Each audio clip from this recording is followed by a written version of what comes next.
It was very much a by-the-numbers, go-home show. I'm Joe Renton with my review of WWE, NXT, as well as my Takeover War Games predictions. Honestly, outside of the War Games matches, I don't care about the card. That's why I'm taking that and this review, Human Centipede, them together in one video for you all. So, opening the show with Triple H and the roster on the stage, paying tribute to Pat Patterson, that Alley Street fight with Sergeant Slaughter, teaming with Ray Stevens, competing in multiple territories for many decades, the first ever Intercontinental Champion. He came up with the Royal Rumble. And he also liked to really closely shadow Ring Boys, didn't he? And do a whole bunch of other stuff, and that won't be forgotten, much like all the stuff that came out about Fabulous Moolah that everybody knew about, and a whole bunch of other wrestlers. You just can't fucking ignore that regardless of their legacy. But there are no Ring Boys where he's going. Oh, maybe I'll get in trouble for that. I don't really fucking care because I'm not going to change how I feel just because the man passed away. That's how I feel. If that gets me hate, that's fine. You guys feel however you want, but I stand by every single thing I say. Anyway, yeah, he got a cool tribute and everything. If you guys like the tribute, that's fine. I will fully admit that everybody is allowed to mourn how they won. I'm not going to mourn. It's like the Ultimate Warrior. I didn't fucking care.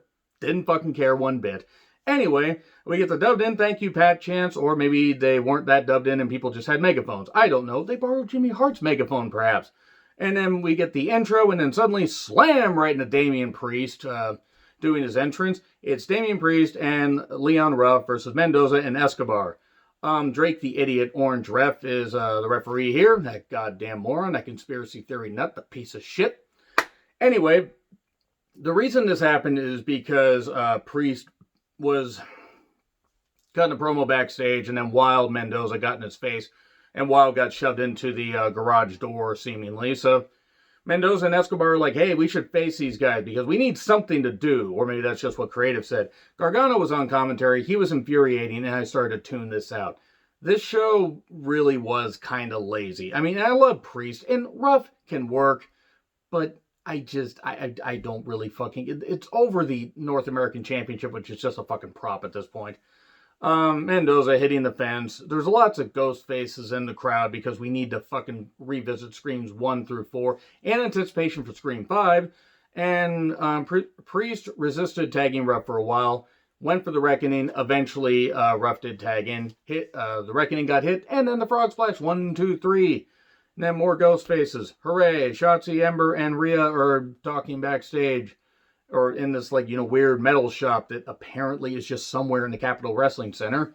It's like a war machine needs a new engine. Okay, cool. So it's a new tank, seemingly. All right, Shotzi got a new tank. With blackjack and hookers. No. Undisputed Era video package about their history, how they're, their backs against the walls. They're not used to fighting from underneath. It was fine for what it was. It wasn't great, but it was fine for what it was. Then we get a Team Candace promo. She has the personality of the contents of a gutted great white shark, which is unfair because the contents of a gutted great white shark actually had life to them at some point. Then we get Grimes with a strap versus August Gray. August Gray, is that his name? The guy that was a student for Timothy Thatcher. This is just to get Grimes over for the strap match against Dexter Lumis. Cave in, 1, 2, 3. And then he straps himself to Gray, beats him down a bit. Detaches himself, and then Loomis suddenly shows up and straps him a bit, just strapping him on, and then gets all of says, stop zooming in on the guy's face, please. Please stop zooming in on his face. I like Sam Shaw, just please. It scares me. Anyway, Atlas versus Tony Nese is time filler, and I like Atlas, and I like Nese, and I think both these guys are great athletes. I think Jake Atlas can be a great spokesperson for the LGBTQ community, as well as being a tremendous athlete. Tony Nese is a tremendous athlete.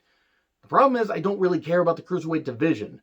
Now, great work by both guys. McAfee's group shows up during the match. And what is it? The LGB DDT? I think that's what some people were calling it. They call it, the WWE calls it the Cartwheel DDT, but I think it was the LGB DDT, which is actually pretty damn good. Jake then cuts a promo. He wants Escobar. He wants his title. He just wants to dominate Escobar and take his championship, essentially. And in Pat's group, Pat may be one of the best, the top 5 promos in wrestling. And just puts over his guys. Dunn's stoic expression was just absolutely hilarious during this. And I don't know really what else to say, except I like the verbiage, and it's just to hype up War Games. We then get Zaya and Boa repeatedly getting wet while Pat Morita's ghost decides to yell at them, and the Grudge Woman apparently is just watching and pointing at them, and Pat Morita's ghost is just yelling at them. And what was this? Why? Why are they doing? Why? Why are they doing this? There's nothing wrong with trying to add more edge to a character, but if I want to see, you know what? I was going to say if I want to see a woman get wet, I'll go to a different kind of website, but I would never say anything like that. This is pointless. This is stupid. This makes no... It's going to be Meiko Satomura underneath that, garb. I don't know who the fuck else it could be. And then we're supposed to have the grizzled young veterans, Gibson and Drake. I actually, for a second, forgot who the long-haired guy was. Versus Everrise. But, oh no, Imperium, Eichner and Bartel attack. And they're like, hey, we want to face you. They're like, okay. So we have a match. Man, remember when the tag division was good and we just didn't have random tag matches for absolutely no reason? Match was good. It did go on a bit long, but the action was good. Everrise jumps in and, causes a DQ after being dispatched earlier, and it was what it was. Then they run off and they say to Mackenzie, Everrise rules. Mackenzie looking really damn good tonight, by the way. Thatch can. I wanted to care about the segment, but they've made Thatcher look like a goof. He has a student there. Ciampa shows up. Get a brief brawl. Lesson 1, don't be an ass. Ciampa says to Thatcher, and then the student helps. And Ciampa gets quickly choked out. Okay, was what it was. Backstage, Thatcher says Ciampa will learn about respect on Sunday. Says he liked the student taking initiative.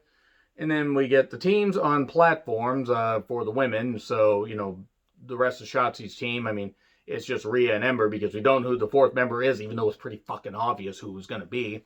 And then Team Candice, which was Dakota Kai, Candice, and who the fuck else was the goddamn... Sorry, I totally fucking forgot who it was. Toni Storm. Man, I feel so bad. I love Toni Storm. That's how little I care about Candice. But anyway, it's Raquel Gonzalez versus Shotzi Blackheart for the, advantage. It's a ladder match for the advantage in War Games. Just do a regular match for the men and the women. You don't need to do these ladder matches. I understand they're trying to create drama.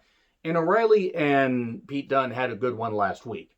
And this was not a bad ladder match at all. I give credit to the women for taking all these bumps. The problem is the ladder match is overdone. It's fucking overdone.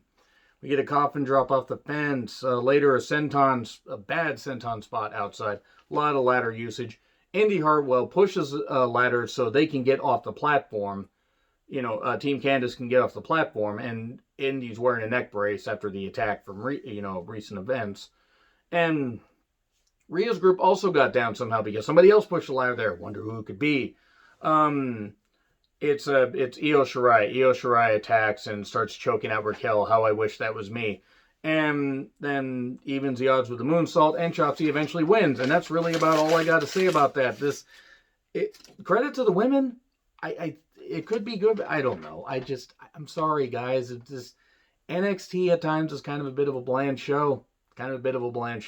Anyway, War Games 2020 predictions, 2020. God, it really seems like it should be about 2022. 2020 has been the longest decade in human history, recent human history. Tommaso Ciampa versus Timothy Thatcher. Since it's a straight-up match, I think Thatcher should get the victory here. Only because he hasn't really been booked all that well in a number of weeks, a number of months. It's just been off and on. I think Thatcher winning here at a takeover. Ciampa does not need the victory. Watch him give it to Ciampa. Thatcher's going to win, though. I'm picking Thatcher. Dexter Lumis versus Cameron Grimes. Strap match. I think Dexter Lumis is going to win here. Please do not make it cinematic. Do not make it bullshit like the Haunted House of Terror match at Halloween Havoc. Check out my Halloween Havoc review if you want. I fucking hated that match. But I think Dexter Lumis is going to win. Leon Ruff, Damian Priest, and Johnny Gargano. 3-way North American Championship match. I think Leon Ruff is going to end up pinning Gargano. And it's going to be by fluke. But that way Priest doesn't take the pin. Priest can maybe go after the big championship. And you can have Gargano go somewhere and feud with somebody else. And you can have Leon Ruff drop it to somebody that could carry the championship for a while. Leon Ruff's a good athlete. I don't buy him as being a fluke champion. It doesn't really work. It doesn't. It's making the championship seem like a joke. So the match that I think could steal the show and will open the show, I believe. Team Shotzi, Blackheart, Ember Moon, Rhea Ripley, and Io Shirai versus Team Candice. Candice LeRae, Dakota Kai, Raquel Gonzalez, and Toni Storm. War Games match. I got Team Shotzi winning this only because you got to have one face team win, which I kind of just spoiled what I think is going to happen. But I think all 8 of these women will do well because Candice can work and she's going to do some crazy shit. And there's going to be some good stuff here. But I think Team Shotzi is going to get the victory. I don't know how they're going to do the War Games concept in the Capitol Wrestling Center, though, because it's not a big area. Like, I'm amazed they're not trying to maybe shoot this out, like, in, like, you know, maybe a bigger warehouse or something like that that's a closed environment. But it is what it is. Team Shotzi is going to get the victory. And then we got the Undisputed Era, Kyle O'Reilly, Bobby Fish, Roderick Strong, and Adam Cole, baby, versus Pat McAfee's group. Pat McAfee, obviously, it'd be weird if he wasn't in his own group. Pete Dunne, Oney Lorcan, and Danny Burch in a War Games match. I think McAfee's group is going to get the victory. Here's why. Yes, Undisputed Era will likely win, and there really isn't anything else I can do. Really isn't anything else I can do to, like, like, change that because I'm just a fan. But I have Pat McAfee's group winning only because you need to eventually move past the Undisputed Era having this like dominant run in NXT.